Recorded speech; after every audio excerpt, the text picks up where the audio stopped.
This panel that we have behind me, I'm very excited about. It's very near and dear to me because I love the startup world and entrepreneurs.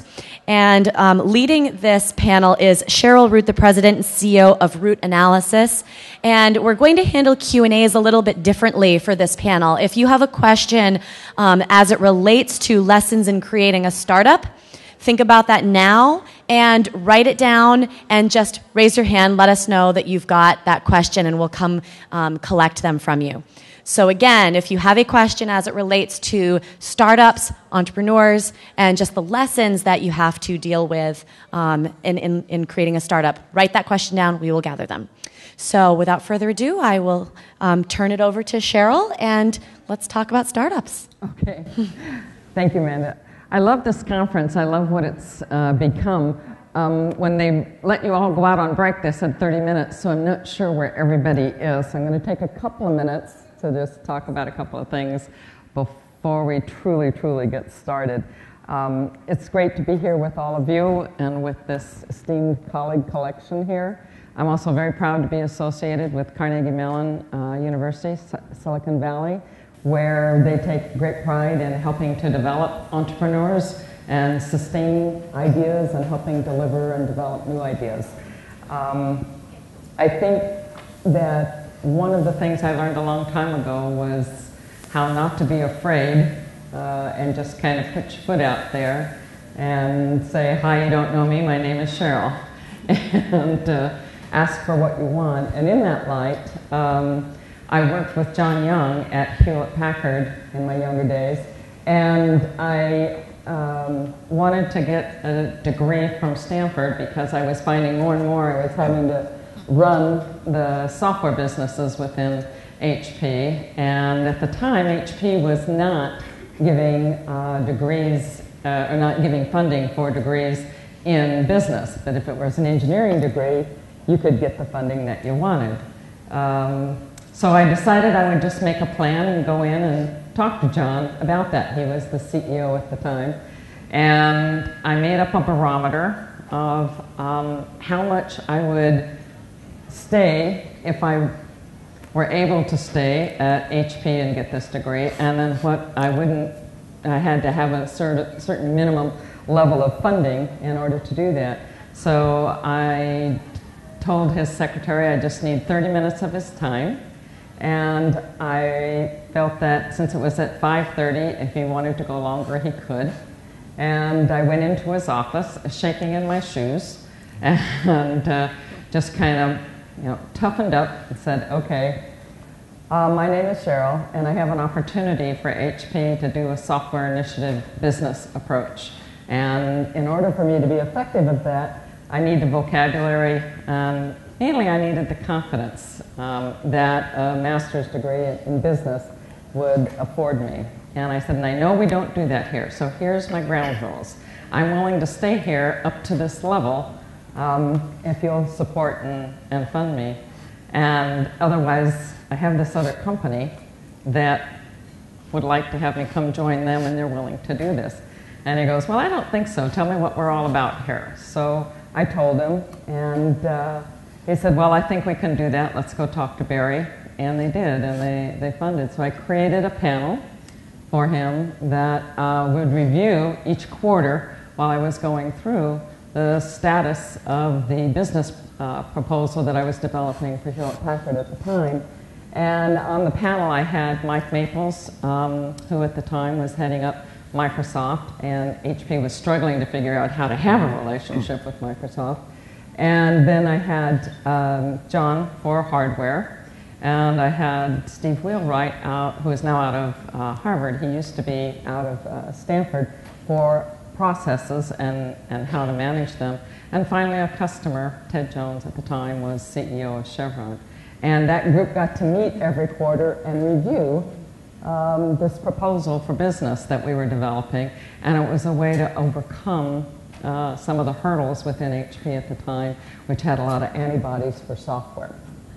So it was a great experience, and it was one of those few times when you say, I'm going to be brave and do this. So I'm really glad to have had the opportunity to work with people at HP. We have some people here from HP.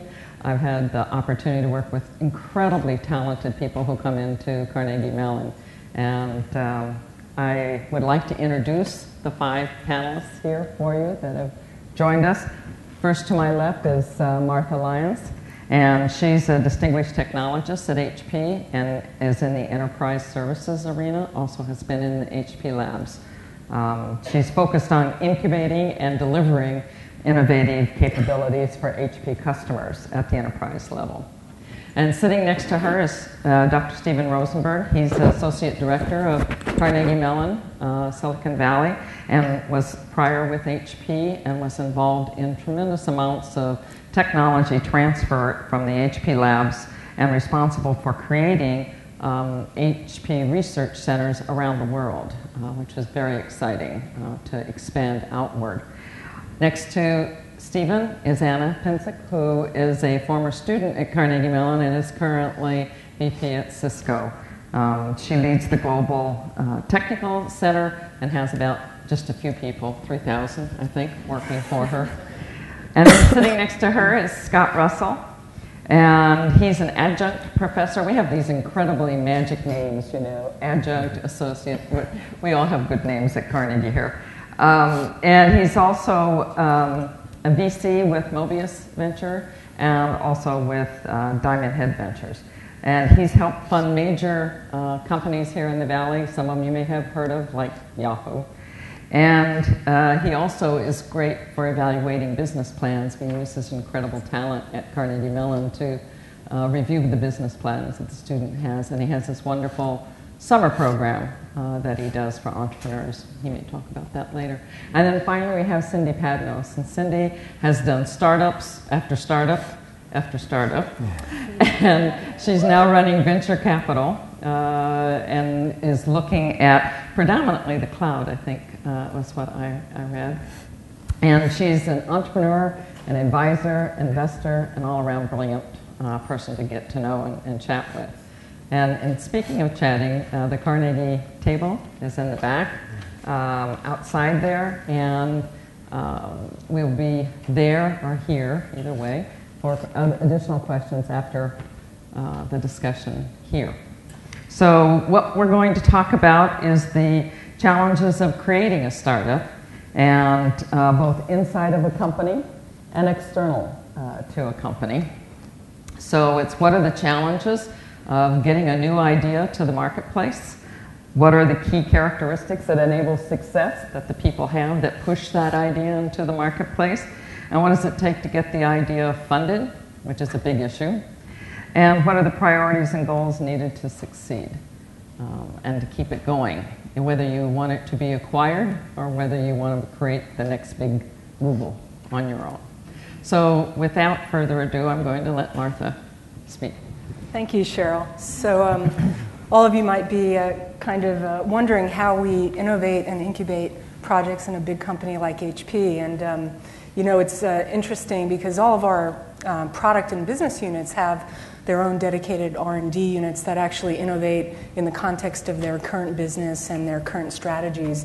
And as you probably know, we also have one of the only still remaining industrial research labs as part of HP Labs, which is a big center here in Palo Alto that actually looks at things a little bit further out and also at the intersection where a business is, so things that might not fit into a current strategy or roadmap that you might see in the current HP kind of businesses. And so today I thought what I would talk about is how innovation and ideas kind of bubble up within a company like that, and ways that we've kind of approached this. And here I quote, I'll have some quotes throughout this from a CTO from HP, Phil McKinney, who has a really interesting blog, and there's a URL on the next slide where you can go and look at some of his advice in this area. But two things, ideas without execution are a hobby. So that's to say, you can have a great idea, but if nobody gets to the benefit of it, right, then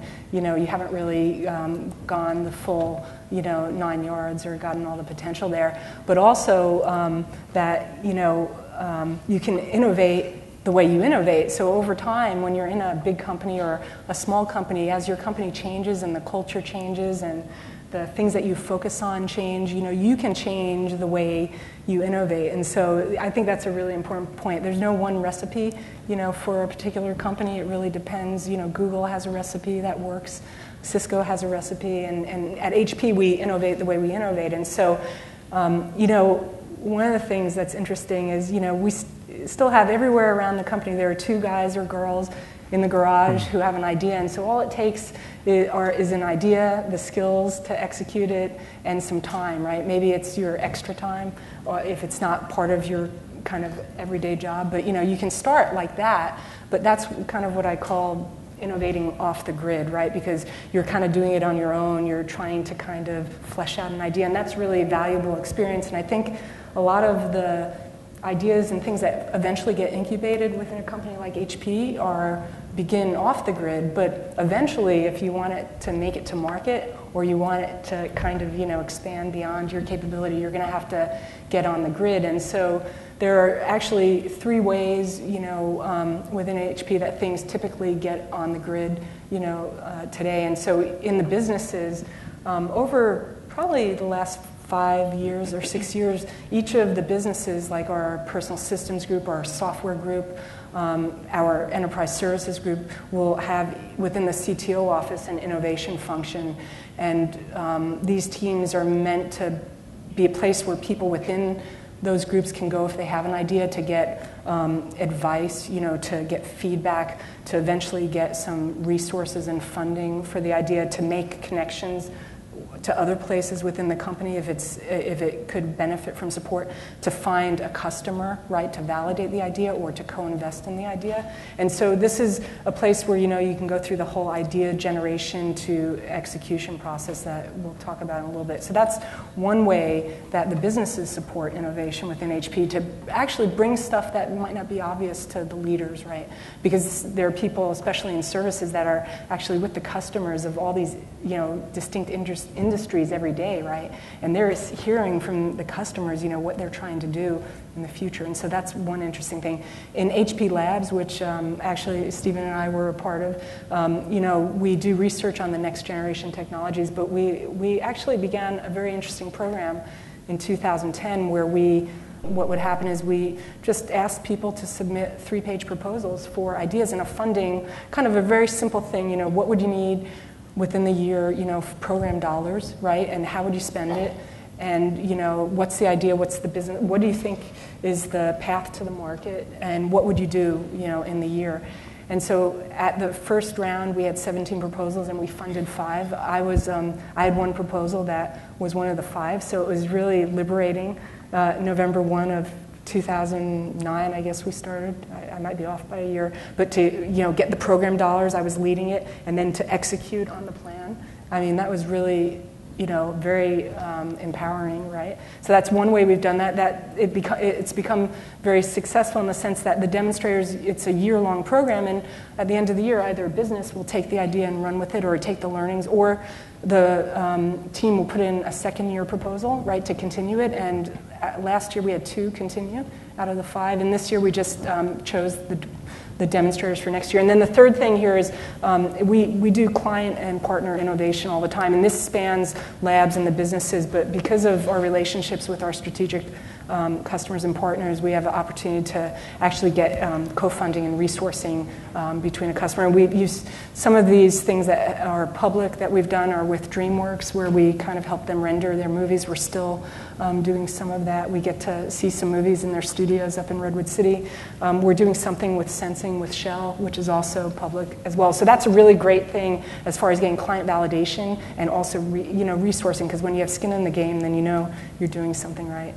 So I'll just leave you with this, and there's a URL, I hope you can see it when we post these slides.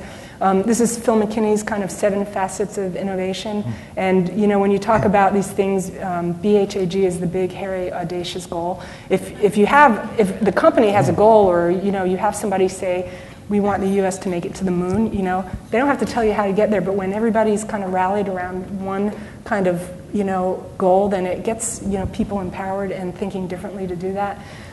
culture, resources. Resources is really important when you're getting on the grid. If nobody's giving you any resources, and they're not giving you good resources, if it's people, or quality resources and funding, and it doesn't have to be a lot, it could be, you know, from a couple $1,000s to, you know, 6-digit, you know, or whatever, 7-digit. But if you don't have any resources at the end of the day, then there's no leadership buy-in, right? So you go around the circle here. And I think Stephen's going to talk about some of these things in his, you know, top 10. Let's see if we can get this to work.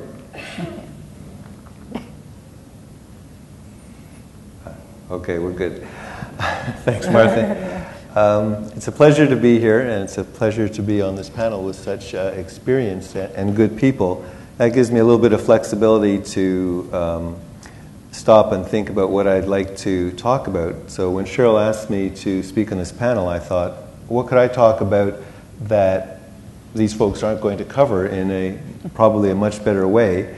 And so I thought I would cover a little bit of internal innovation, and particularly from the innovator's point of view, some of the things over many years I learned, sometimes very slowly and painfully, that were useful to me and weren't taught in any books that I knew of. So start with the corporate innovator, and I don't know how many of you have read Robert Heinlein's famous book, Stranger in a Strange Land, but being a corporate innovator is a bit like being the lead character in that book. Corporations are not set up to nourish and allow disruptive innovation to thrive routinely. And so as a corporate innovator, you have to make your own way through that existing landscape and find ways to make it work for you. So the first thing I think is worth looking at is, does your enterprise provide support you in taking risk? Is it okay to fail? Do you have a culture, at least in some groups, that values appropriate risk-taking? For those of you who've been involved in tech transfer or venture capital or things like that, you know that most innovation attempts fail. In HP, we used to think that if 1 out of 10 attempts to transfer technology succeeded, we were doing good. And if you have a further out idea than that, then it's perhaps even more risky. But innovation in an enterprise is really learning by doing. You need the opportunity to learn. So you might expect that you might fail the first couple of times, and that's okay. You've learned great things by taking a chance and coming up with a great idea and trying to see it through. But one thing to keep in mind, and hopefully is true in your organization, is that you're allowed to take risks, and if you do fail, people will feel, particularly management, that you've learned great things, it was good that you tried, you really upped the game of the organization, and gee, it might be good if you got to try again. So if innovation is learning by doing, then like the Beatles song goes, and not every slide I have has a cultural segue, but a few of them do, I'm afraid. I get by with a little help from my friends.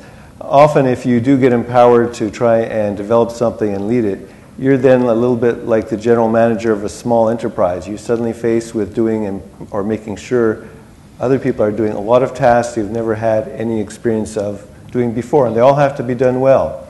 Perhaps you've never written a business plan of this kind before. Perhaps you need to negotiate some contracts, or need to understand IP issues, or how to gather and analyze the right kind of business intelligence. Usually enterprises have people who are very experienced in those kinds of things, and ideally good folks in those organizations are willing to spend some time and help you or mentor you so that you can learn to do them right, hopefully the first time, and give you feedback. So it's very important to learn how to leverage resources of your organization and reach out for help in learning to do all the new things you'll need to learn to do. A hunting license. Will senior management give you a hunting license? Usually when you go ask for $1 million and a few hundred people to do something, you're not going to get it, at least not the first time, or at least not without showing some kind of success. But maybe you can get a hunting license. You can get empowerment from senior management. It's a little bit like, I don't know how many of you have seen those old movies of the Three Musketeers in France, and they're going off to do something fantastic, and the king doesn't give them any money, or Cardinal Richelieu, I think. He doesn't give them, no, he was the enemy. He doesn't give them any money, he doesn't give them any men, but he gives them a letter. The letter says, these guys are doing something important for me, please help them if you can. And that's enough. And so you should also expect to get and try and get senior management behind you, get their empowerment to be going about the company, asking for help, trying to scare up resources, asking people to take the time to talk to you and to work with you and to do whatever needs to be done. Finally, this is, I'm just looking at my slide there. This is actually the last slide, and it's actually the one that was hardest for me. Perhaps it'll be easier for you, empathy. When you've come up with a brilliant idea and you're trying to develop it and push it in the company, you have to have tremendous enthusiasm for it. You have to believe in it. You have to believe it's the right thing for the company and that the company should line up behind it and help you to execute it because it will be good all around. And sometimes that can give you a little bit of tunnel vision, particularly when you're trying to convince people who don't seem to want to give you what you want or give you the resources you need or don't seem to get it, that somehow, they're just not getting it, they're just not smart enough. Perhaps if you just write another better business plan, they'll get it. But you're really focused on what you want from them and what you're trying to get done. And in fact, I'm sure you all work for, those of you who work for enterprises, work for great companies that are filled with bright, smart men and women who are trying hard to do the best job they can and to provide for their families. In most cases, the people who aren't going along with you are probably doing so for business reasons which make perfect sense given where they're sitting. Perhaps you're asking a general manager to give you a little bit of resource, but if he does that, then he's not going to make the commitments he promised to make by the next quarter, and he won't be around next year to share in your success. Or you can fill in the blanks in many cases. So one of the things that I found was very, very useful was to really try and see things from the other person's point of view, understand what it looked like from where they're sitting, given their business responsibilities, and what would work for them as well as for you. And I think that's enough for now, so I'll turn it over to Anna. Thank you, Steve, and hello, good afternoon. I'm Anna Pinczuk. Everybody's awake? Good. I actually, first of all, I'm delighted to be here. I wanted to start with an assertion and to say that I believe two things. One is that each one of us can be a great intrapreneur. And second, that women in particular can be excellent intrapreneurs, right? And let me see a show of hands and to see how many people believe they're intrapreneurial. Oh, good. That looks pretty good. Okay, good. Well, let's start by defining what intrapreneurship is. To me, intrapreneurship is the ability to take an idea that you're very passionate about, something that has business value, and to be able to sell it in a corporate environment, right? Now, interestingly enough, when I speak to my team about intrapreneurship, sometimes they think about it as only those really big ideas. Oh, we're not really that entrepreneurial. Those are like the big ideas. But I think intrapreneurship really comes in three flavors.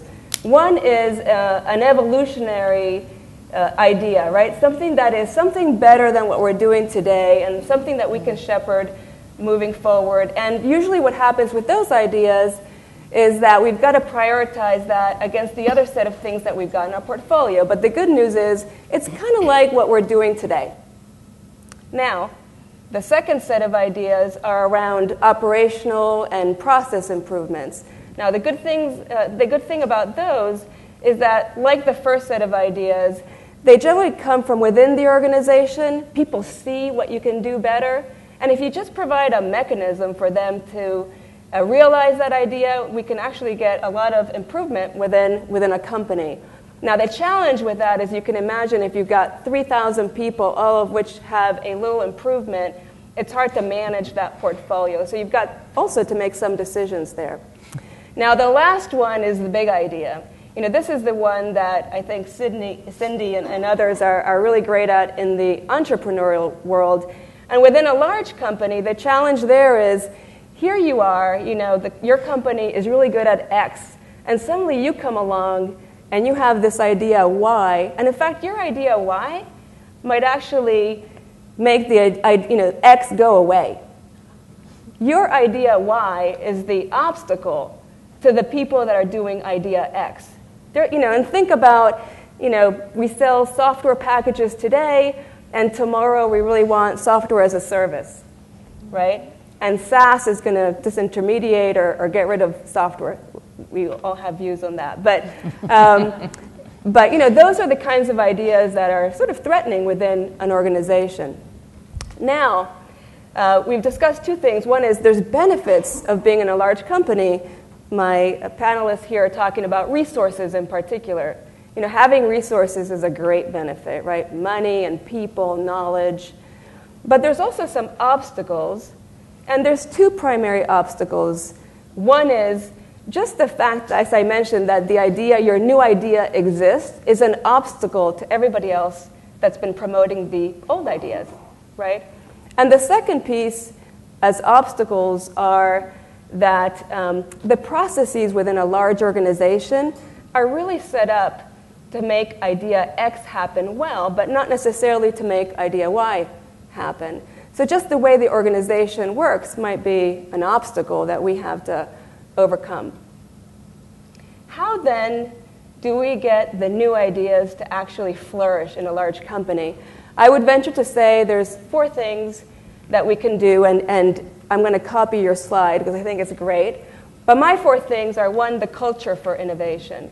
And as a leader in an organization, setting up the mechanism by which people can actually innovate within the organization is really important. The second one is really the resources. Providing the resources, and within a large company, it might mean setting money aside so that as people come up with ideas, those get funded. It's also access to people, access to technology, access to labs, right? The third thing is really the structure for innovation and this is the third and the fourth thing, frankly. The structure of innovation and the processes that allow everybody in the organization to get their idea heard.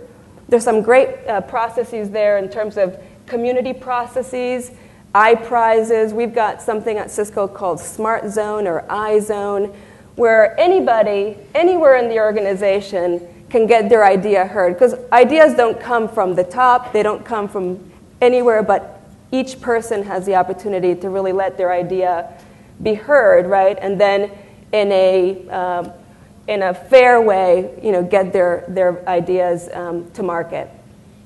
So that's a little bit of the how.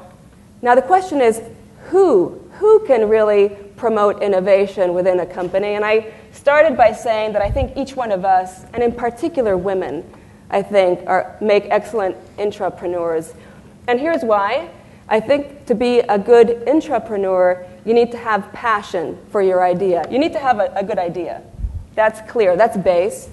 You need to have passion, right? You need to have knowledge of people and networks. Who's got the talent? Who can help me, right? So you need to be well-networked and know where those resources are, right? You need to be persuasive. You need to be a good communicator. You need to be able to sell your idea. You need to be a pain in the butt sometimes and go in everywhere, right, and make sure people know what you're trying to do. And you have to have perseverance.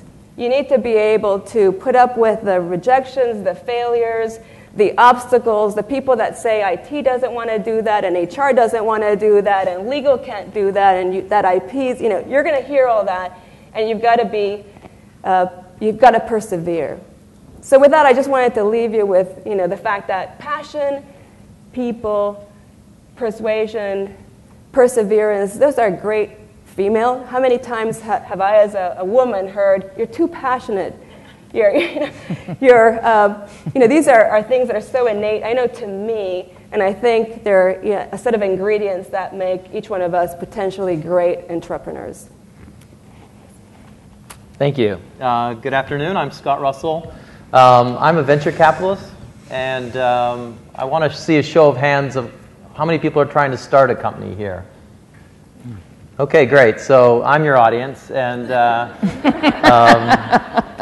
I'm going to be very brief because I want to leave some time for questions and answers. But I personally have been very lucky in life. In 1996, I co-founded a venture capital firm And if you're ever going to found a venture capital firm, that was the year to do it.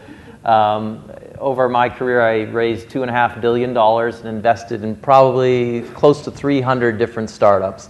So I've seen a lot. I've seen women entrepreneurs and male entrepreneurs, and we've had winners and losers and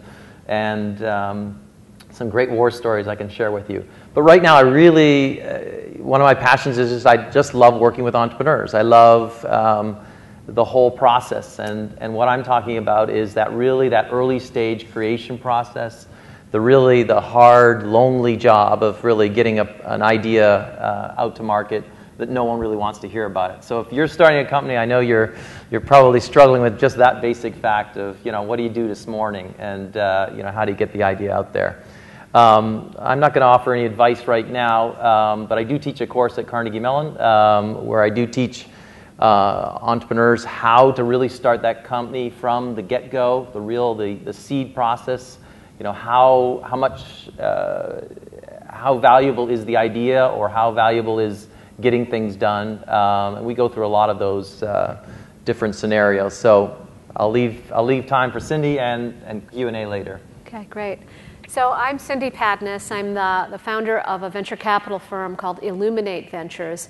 And if you're nervous, because I'm supposed to be the one here talking about being a startup founder, actually I can tell you that I am still a startup founder because launching a venture capital firm, not when Scott did in the days when money was free, but in 2009 when we got started, and I am told by the VCs who've been at this for 40 years, the toughest time in 40 years to raise capital has been a very interesting process. But I am going to step back and talk a little bit about my days and years. Sometimes it felt like a lifetime as an entrepreneur. And about some of the lessons that I learned in that process. One of the things Sheryl asked me to do is talk a little bit to you about what kind of obstacles do you face, how do you overcome those barriers. So I'm going to share 3 examples quickly with you, one from each of 3 companies that were startups that I was involved in. The first was a company called Acumen International. I was the hired-in CEO of that company. And the lesson there really comes down to make sure you know that you have an alignment with your investors. It doesn't matter whether those investors are other co-founders with you, venture capitalists, the bank who holds your debt. In any case, you want to make sure that you have a good understanding of what everyone believes the appropriate outcome and strategy for your company ought to be. Acumen was a software company. They did performance management software. And I'll just never forget my very first board meeting. My VP of engineering and I were sitting in the room. And this was actually a follow-up call to the board meeting. The board members, other members were on a conference call. And in the middle of the conference call, as our VP of engineering was describing, and by the way, it was a woman VP of engineering, was describing this release, one of the investors actually said, "So we're done then." And she looked at me, and I looked at her, and we realized we had someone on our board who had absolutely no understanding that a release is just a release, and that and this was a very significant shareholder in the company, and turned out to be, frankly, one of the biggest obstacles we had when it came time to determining an exit strategy for that business.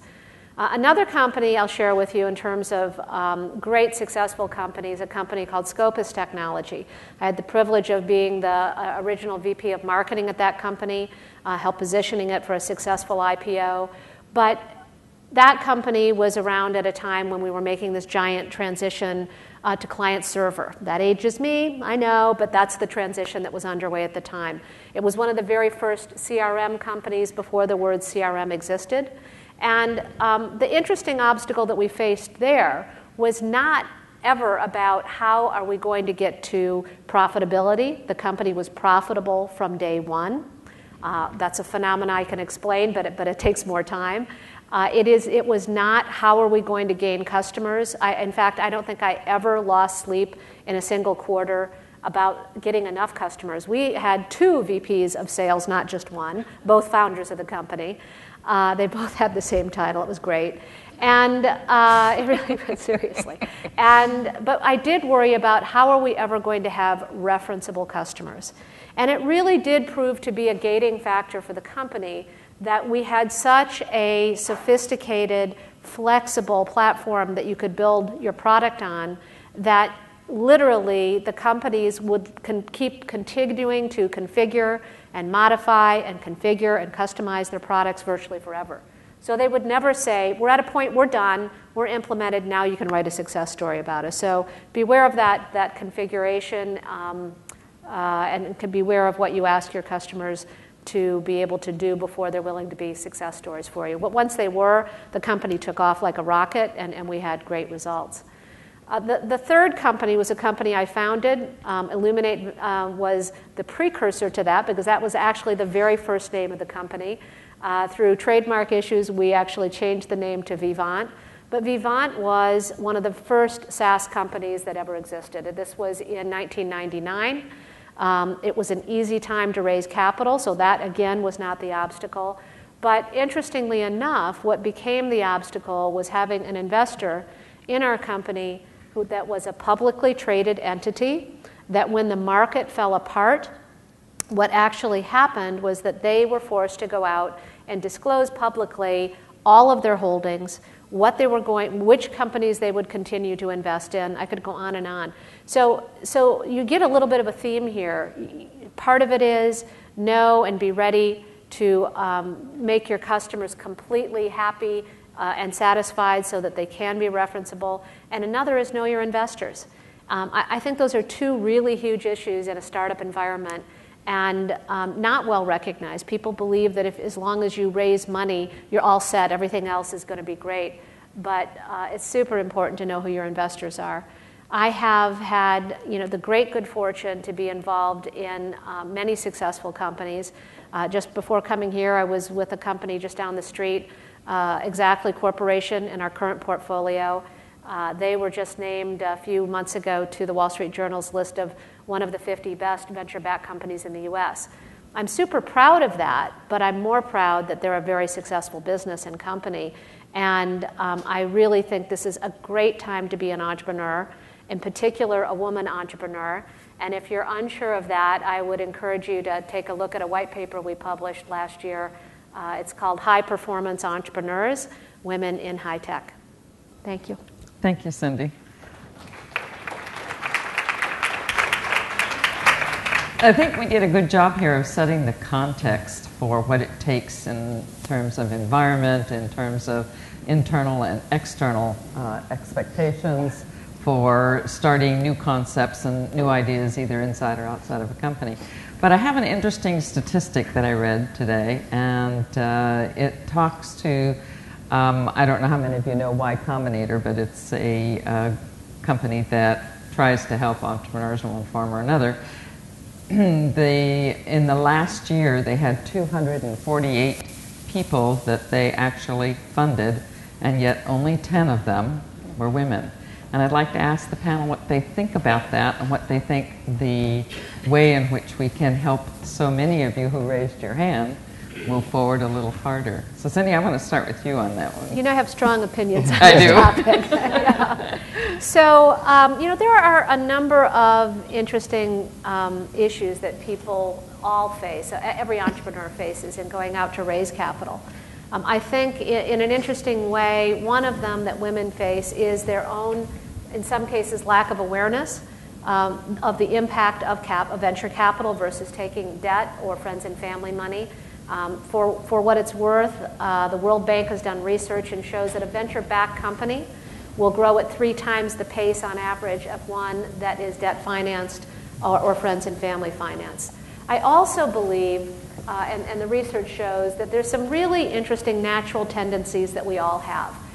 There's a term that I'd never heard before called homophily.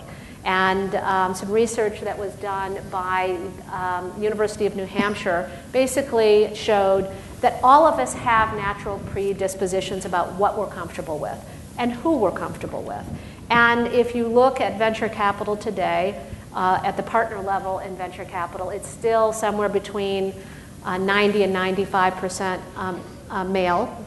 And I believe in many cases, women have a lack of connections there.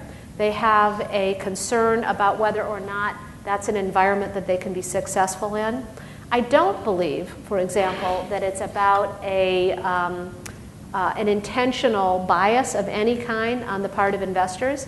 But I do know that the data shows that a venture capital firm that has at least one woman partner is literally 3 times as likely to invest in a company that has women on the founding teams. Right. Scott, what's your thought? Because you've seen a lot too. Well, it's an interesting topic. In my experience, having backed 250 companies, I think the ratio that you're talking about, 10%, is probably pretty close to accurate. In my venture firm, we did have a woman partner, and she was very well known and very successful and did invest in women entrepreneurs. I invested in women entrepreneurs, as did my partners. I don't know if there was any discussion in any meeting about any bias, so I wasn't aware of it personally. But the statistics are true. You know, the statistics are true that the percentage is small and doesn't reflect per capita. And I think in terms of, if I were to tell you the 20 biggest hits in my career, none of them would have been from a woman founder. So it's a big topic. Most of the panelists here are probably more expert at this topic than I am, but I think the statistics are right, and so it's very interesting. And from an inside world, Anna, what have you seen relative to that in terms of pitching ideas? In terms of pitching ideas, I think it's interesting. I attended a seminar, or a set of seminars at Harvard, and there were some professors that were talking about the value of networking, even these sorts of events, that in order to pitch ideas, many times it's not the people that you know really well, but it's the people that you have sort of weak links to that can help you connect to somebody else who's got some knowledge or money or whatever, right, to make your idea happen. And I see that within a company environment as well. In order to get things done, I think, whether it's external or internal, it takes a village. You know, it takes a lot of people to kind of get your idea, and a lot of connections. And if I can add that, you know, to me, it's the value of weak connections. And I know personally that's sometimes difficult for us to do. I'm not one personally that likes to know a lot of acquaintances or a lot of people that I don't know well. I tend to know certain people very well. But I feel that in order to be successful in intrapreneurship as well, it's important to build your network inside the company, build the network outside the company. And that way, customers, partners, stakeholders, investors, many people can speak on your behalf as you start to pitch. Right. Stephen, what do you think the role of the leaders are in helping ideas come up within a group? Well, I think it's a very important role. I think there's a big difference between leadership and management. I think by leaders, I assume you mean senior management. Yep. I think they have to create a context and a culture that supports people doing that. And I think the thing. I hate to quote, was it Dick Cheney or was the previous defense secretary who said, we only know the things we know, we don't know the things we don't know. And I think it's very tricky, unconscious bias or unconscious ways of perceiving things, you're not aware of them, so they're very hard to address. And I think the senior leadership can create an environment that changes that. What's the difference between leadership and sponsorship then? We got to talking about that earlier. I think there's a big difference. I don't know if this is just an open question. I think there's a really big difference between the two.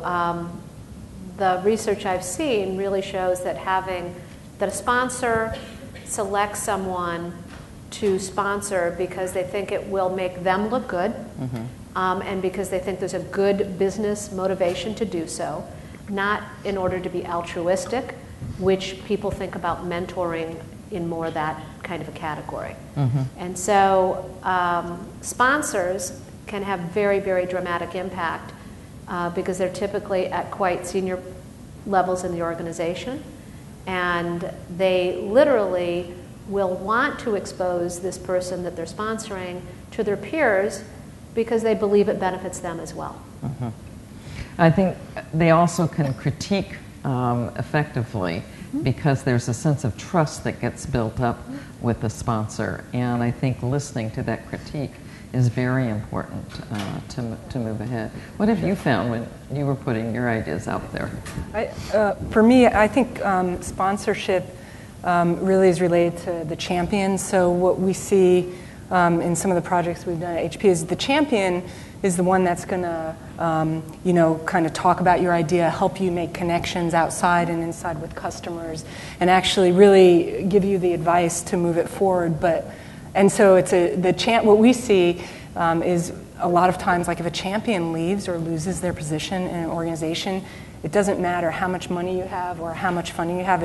If the leadership isn't there to support what you're doing and doesn't believe that the funding is it's worth it to protect the funding throughout different cycles. We all are on these corporate cycles. HP, we're going through one. November 1 is our cycle. So a lot of things end, not to be surprising, on November 1st, right? Because the plans go in and the money disappears. So the leadership, to me, is the one that says, no, we're protecting this money across business cycles. But the champions and the sponsors sometimes, as Stephen alluded to, have their business goals, and they're kind of affected by these top-down goals. And so I think the leadership helps those goals, right, to not interfere with the innovation that's going on. Right. So.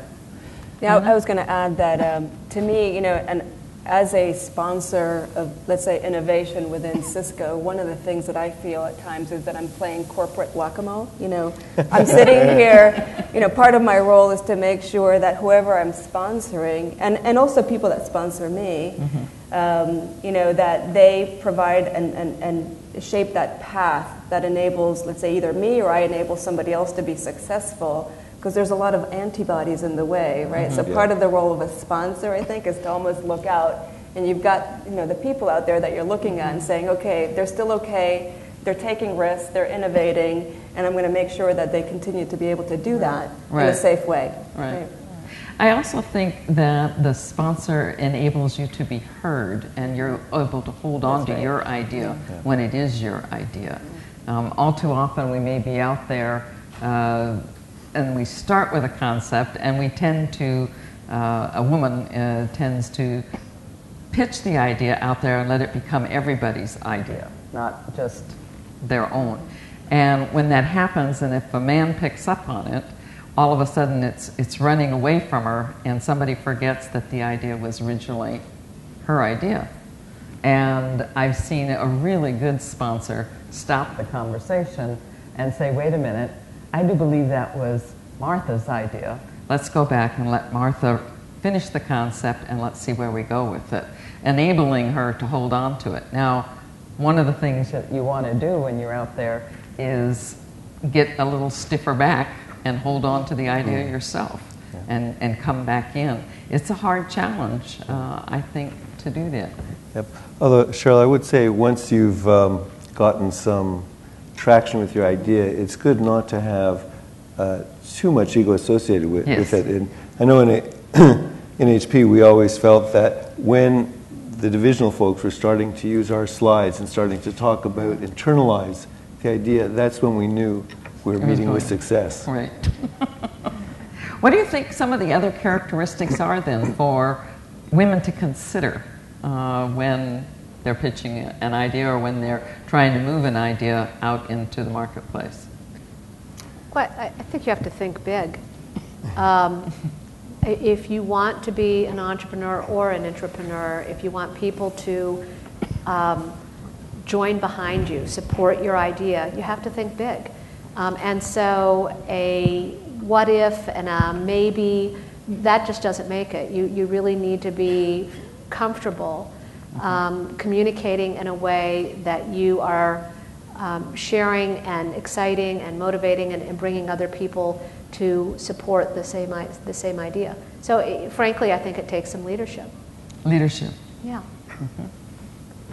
I think it takes also, it's my two P's, persistence and patience, because they go hand in hand, right? You have to be persistent because not only are the antibodies there, but it takes time too, right? You have to build support, and you have to, at least internally, right? You have to kind of pull people to your side and create this virtual kind of support group. And then you have to be patient, right? Because things take time, and it takes sometimes, your best supporter, like a month from now, might have been your biggest critic, right? And so just because communication and proving it takes repetition. I had a great mentor who was a CTO who's an Irish man, and he would just say, the most important thing is to communicate, because just because you told something once doesn't mean they got it the first time, right?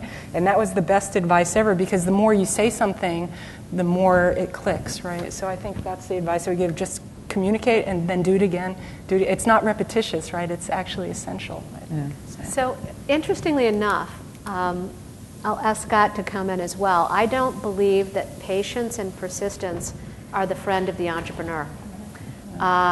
Frankly, if what you're doing isn't working, you need to listen to your customers, listen to your business partners, listen to your employees, and maybe iterate, shift what you're doing relatively quickly. Don't just keep banging your head against a wall. So the persistence thing, maybe yes, maybe no. And the patience thing, total impatience with everything. Faster, better, cheaper in startups today is the watchword. And so I hadn't honestly thought about it until I heard those words.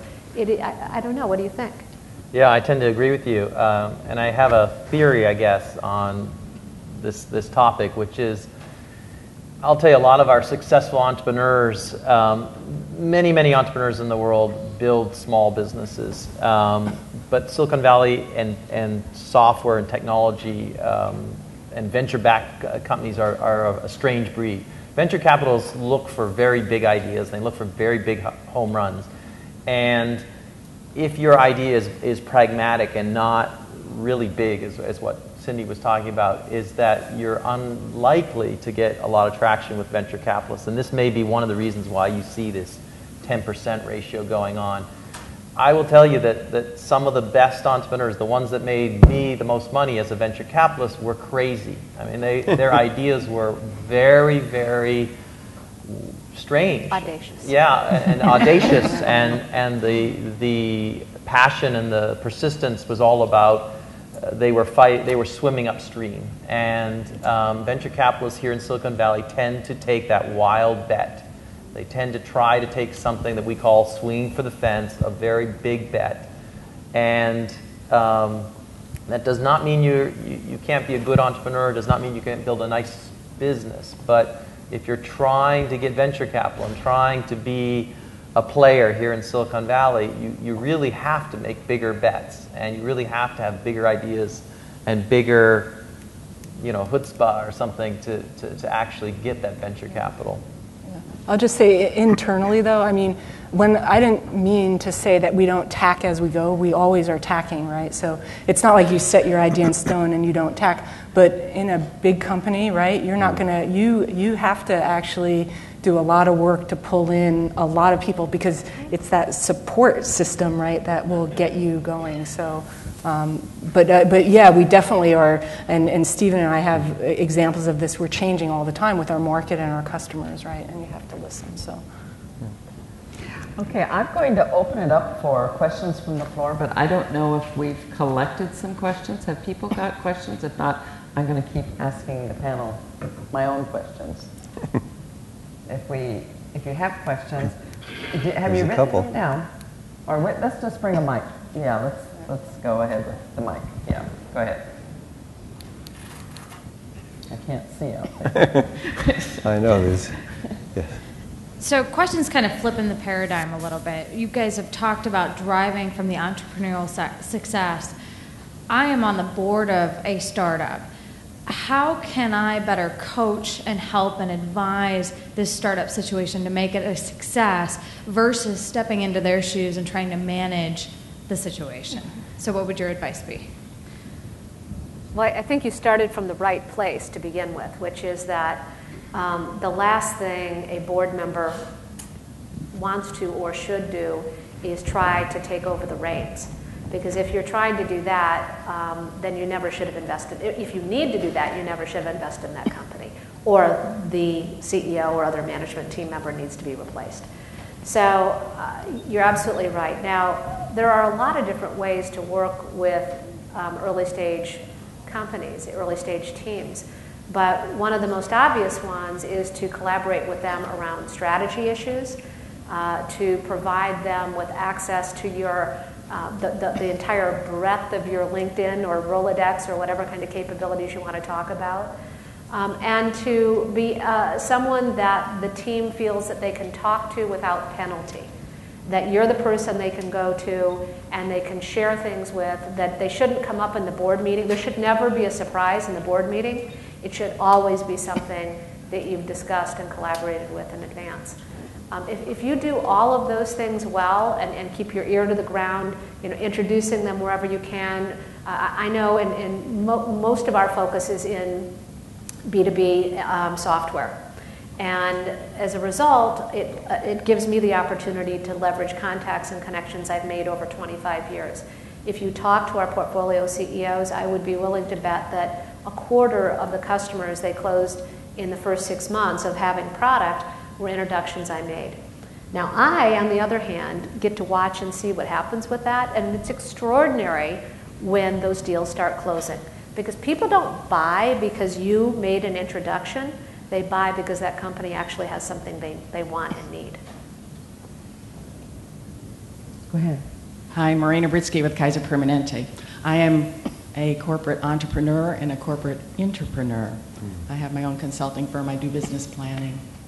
And what I have experienced is that we focus on the idea, written proposal, and taking it from that point forward. But the area we do not focus on is the idea generation stage, the iterative process where someone needs to speak and form their idea and bounce it off of people and get feedback and then rework it, retool it, keep going. What do you know within your companies, what kind of idea incubators are there or mechanisms for people to go and formulate,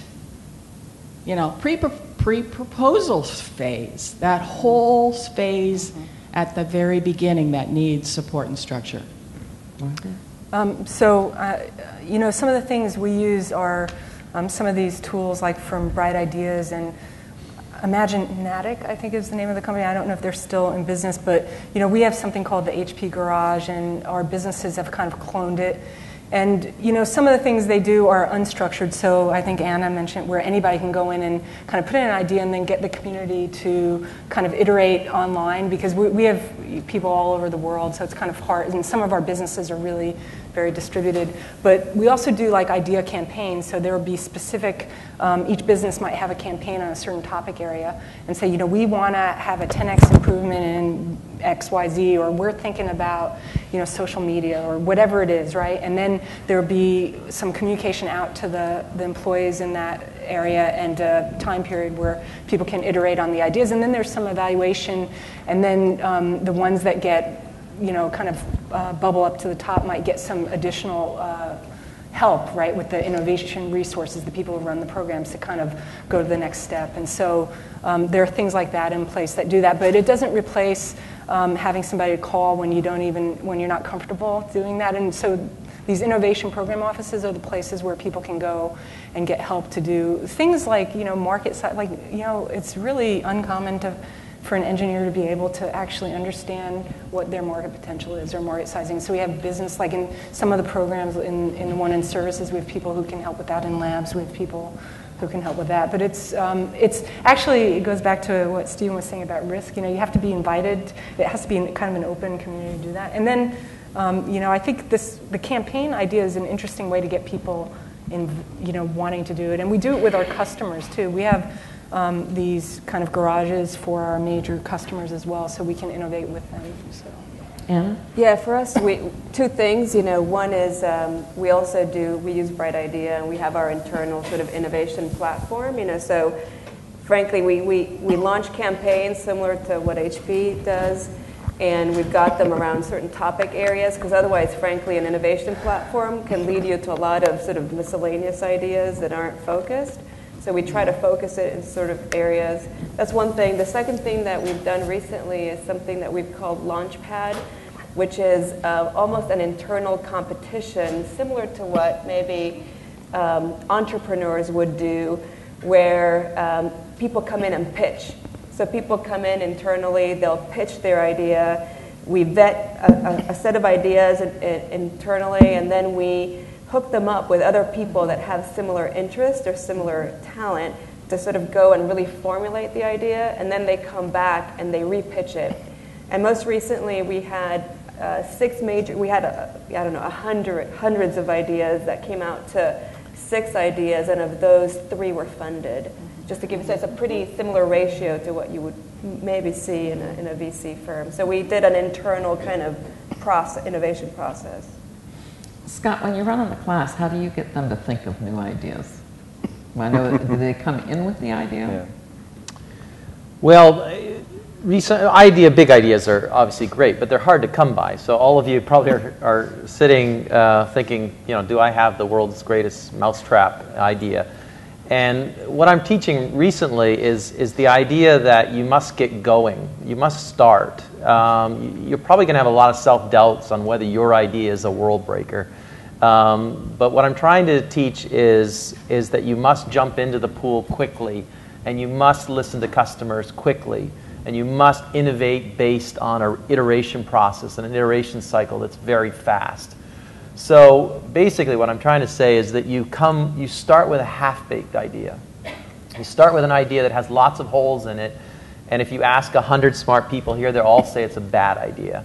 And so you're going to start with that. You're going to start with an idea that's bad, and what you're going to do is you're going to try to throw shit against the wall and see what sticks and see what people actually believe in. And it really is iterative. And I'm really happy if the whole idea changes 160 degrees or 360 degrees. That's what I think the innovation process is about. It really is trying to start, because most entrepreneurs they have trouble getting momentum. They have trouble starting. And 2, they have a reluctance to really talk to customers. And so what we're teaching at Carnegie Mellon is build a prototype in 2 weeks, and then go stand in front of Safeways and ask customers if they'd use it. Yeah. And you get a lot of arrows in your back right away, very quickly. Yeah. And I think you learn from that. I think another concept is you learn by failure. Entrepreneurs learn by failure. The entrepreneurs that are most coveted in Silicon Valley are serial entrepreneurs who failed numerous times and keep coming. They're just like Energizer bunnies. Right. I'd like to, Sheryl, add a bit to that, because I think it's a very important point. It's not, at least at Carnegie Mellon, in terms of educating people, it's not so much about getting people to generate ideas, but it's about teaching people that they can have an idea, and that, as Scott says, they can take it forward and execute and get some experience doing that and have some confidence in that process. So, they may say, okay, everyone in the class is going to publish an iPhone app and make at least $100 by the end of the semester, or be entrepreneurial in Scott's class. But the students learn by doing. They get dropped in, and it's not so much whether they found Google, although it would be nice in the long run for Carnegie Mellon if they did, but that they're turning into people who have confidence in actually moving forward with their ideas and understanding what that's about. Are there any other questions? Yes. Question about advisory boards. I work with a lot of female entrepreneurs. I've just launched a new business, and I'm really looking at this for my business venture. How do I form the right advisory board? And how do I encourage other women in my community to do that as well? I see a lot of men step forward in their business and they have their advisory board, but I see a lot of women hesitating to do that for some reason. Can you talk about that? Cindy? Well, I think advisory boards can be extremely valuable. I don't honestly see women being less likely to form them than men in my experience. Our portfolio, 60% of our portfolio have women on the founding teams, which is indeed an order of magnitude, I think, roughly ahead of the rest of the industry. But most of them, male or female, had a group. How to form it? you know, you need to not be afraid to reach out to people you don't know and to leverage other contacts. Our advisory council for our firm consists of 40 people today, and 2/3 of the people on that advisory council I had never met before I started the firm. But I knew people who could help me get access to them.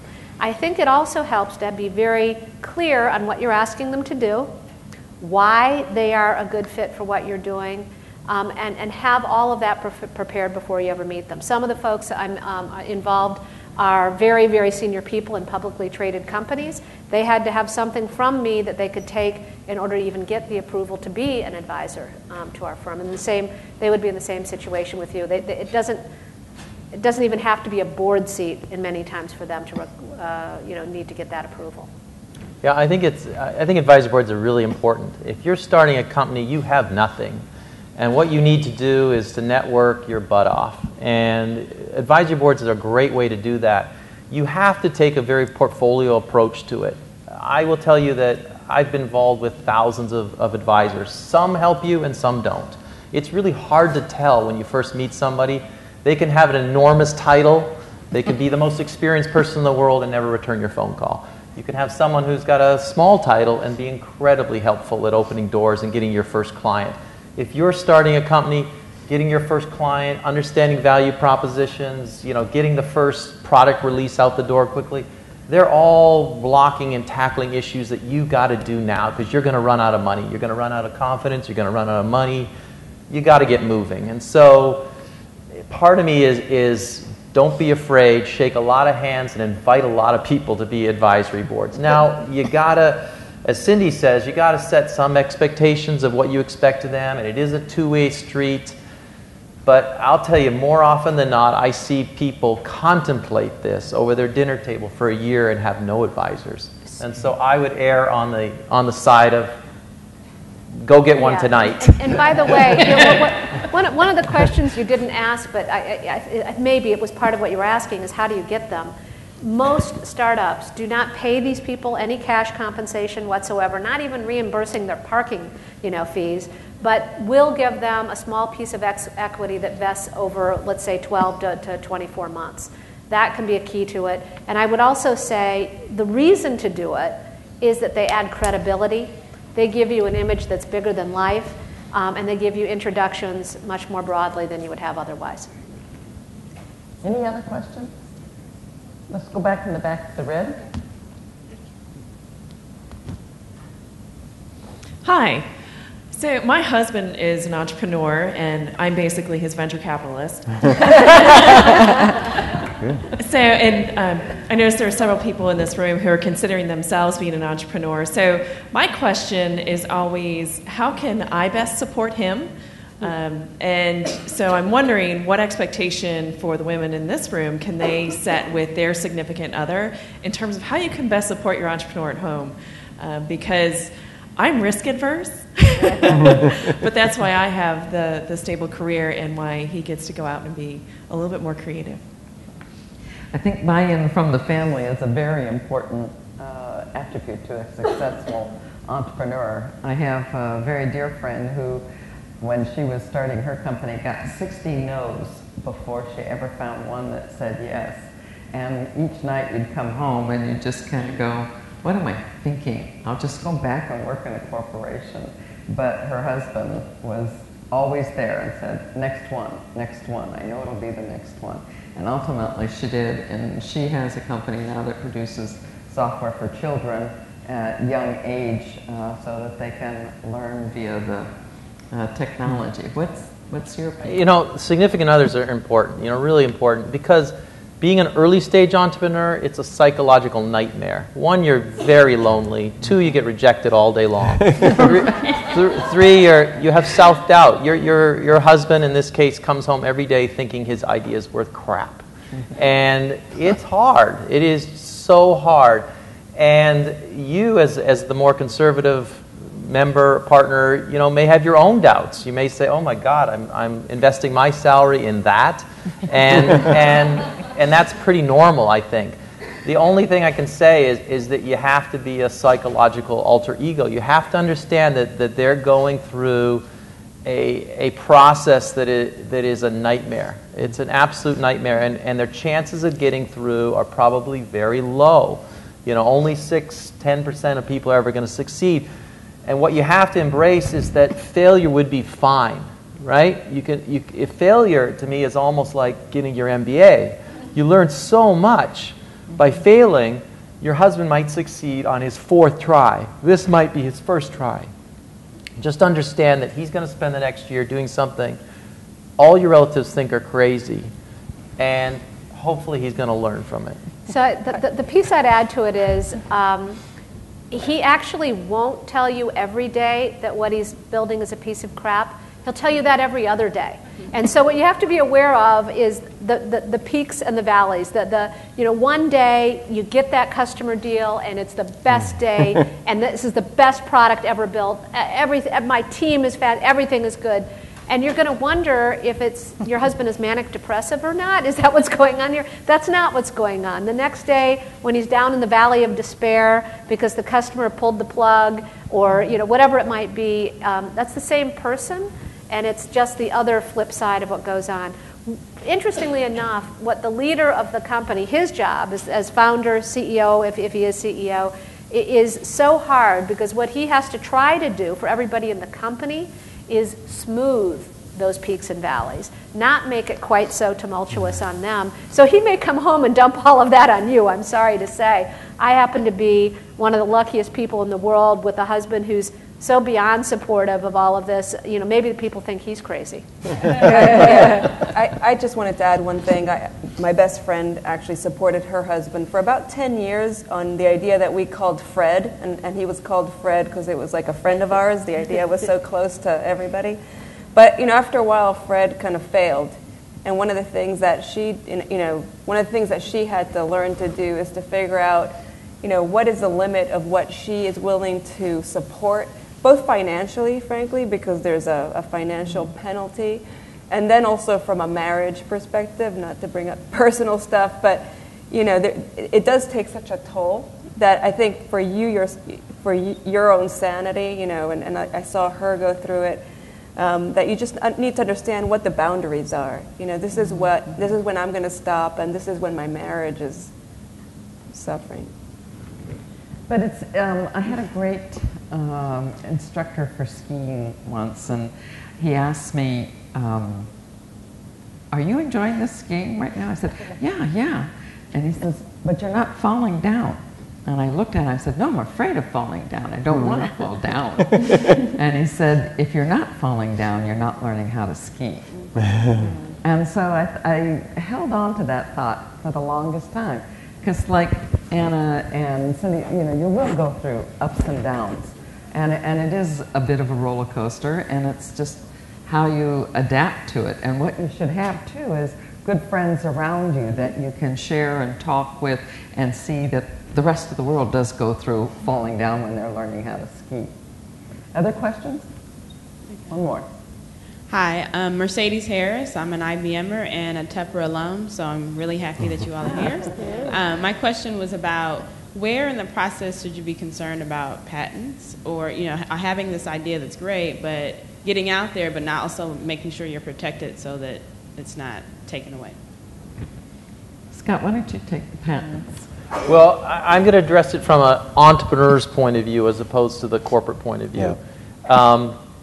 If you're starting a company from scratch, lots of entrepreneurs start to worry about patents, and my advice to them is that is a bad use of time.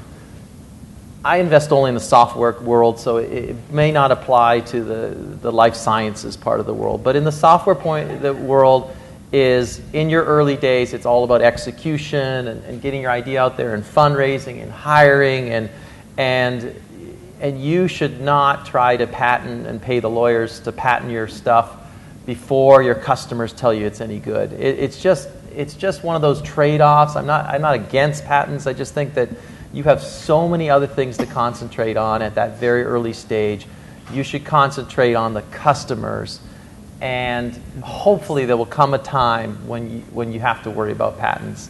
But the second thing, I mentor a lot of entrepreneurs who are worried about property theft and patents, and I think it's and else you've invented cold fusion. I just really think it's a or even then waste of time. But it might be different in the corporate world. Stephen?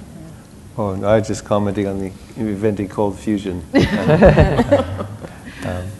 In the corporate world, though, I think patents, most big companies have a process for deciding what to patent, and it's a very business-like process, and it's very company-specific. Some companies only want patents for trading purposes, for example, whereas and they don't patent the things which they prefer to keep as trade secrets because they really don't want people to know certain things. Right. Well, I'm going to wrap it up now. I really appreciate everybody being here at the late hour and being here waiting to get out to the wine, being a wine bug myself. And one of the words I heard about frequently up here is the word fear. And fear will keep you from recognizing the power that you have. And so don't be afraid. Walk up and say hello. Walk up and talk about your idea, what it is you're starting to do or plan. Because if you don't create your own plan, you're going to be part of somebody else's plan. And I don't think they're going to be planning for you, but they will take advantage of you. And I would prefer to have my own plan and be my own person. So know what your plan is. Dale Carnegie said, if you want to conquer fear, don't sit home and think about it. Go out there and get busy. And Eleanor Roosevelt says one that I really like, and that is, do one thing every day that scares you. So with that, I say thank you very much for being here today, and go out and enjoy.